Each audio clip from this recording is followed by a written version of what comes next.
On my journey to explore making it in the art world, I discovered a unique character. Fritz's work explored each man's quest to carve out a spot for themselves on an individual level, something I suppose I looked for in making films. The seed paintings, they represented birth, and Fritz argued the birth of everything came from the seed. His New York Times pieces embodied man's quest to be recognized.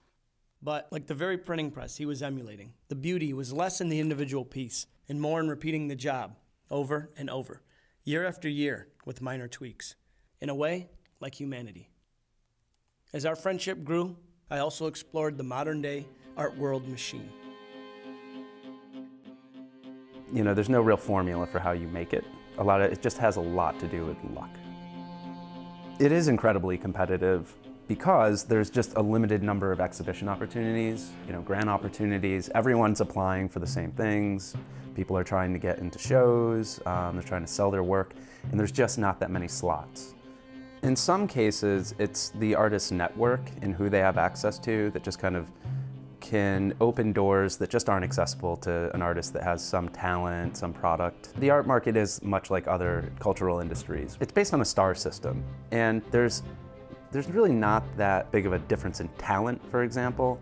It's just, it might be who you know. It's not a system that favors people who don't have connections to society, Trying to achieve some level of success in the art world, it just seems like it's always right there. But it just keeps moving away from you. I think the hardest thing about being an artist is just keeping it going, trying to make new work.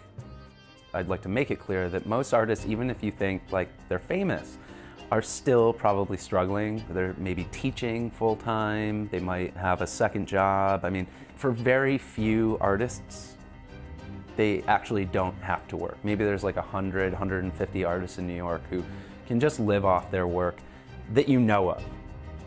Publicity and marketing plays a big part, and I'm certainly, at this point in my career, really wanting that.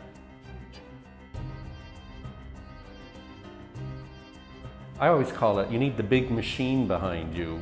And the big machine is a gallery that will do publicity and marketing. I've never felt like I've achieved the goals that I want, or the success that I want. But there are intermediate successes. Sometimes I'll have an intermediate success here in the studio, just I'll have a great day of painting where everything happened to go right. A lot of people look in the art history books, and they go, wow. But think, a lot of artists are only known for one work. It's only one work in the art history book. What have they done the rest of their lives, to keep going? New York's a very large place. That's one of the main things. It's New York essentially is the center of the universe especially when you talk about art, and it's where everybody comes. Everybody knows what's going on. Everybody's happening. It's an intimidating place. There are a lot of artists, first off. It's very daunting to think of how to break into that world and how to get people to notice you and recognize you. And it's a huge undertaking for anybody to come here and anybody to try to make some waves in the giant ocean of an art world.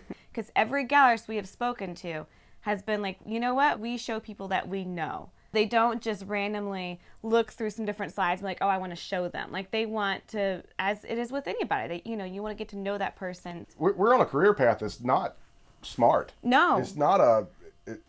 And we're smart people. It's not a good gamble. We're not playing the numbers correctly, or making the safe bets, or going into a career field that's got a guaranteed margin of profit for the rest of our lives. From an economic standpoint, this is dumb. Probably the worst decision ever. Yeah. but there's something about us particularly that we have to do what we're doing because of whatever inside of us makes us go against the smart choice. for whatever reason, we have to do this, and we have to continue doing this. You can be an outstanding artist, and if no one ever knows you or knows to talk to you, or you never get the opportunity to invite them to see what you do on a personal level, then you may never be discovered. But not everybody recognizes that chance, or they don't do the things that's necessary to capitalize on their chance. And they may end up living the rest of their life and dying not even knowing that was their chance, because it was something very small, small and maybe or mediocre, or they didn't feel like it was worth their efforts, or something like that.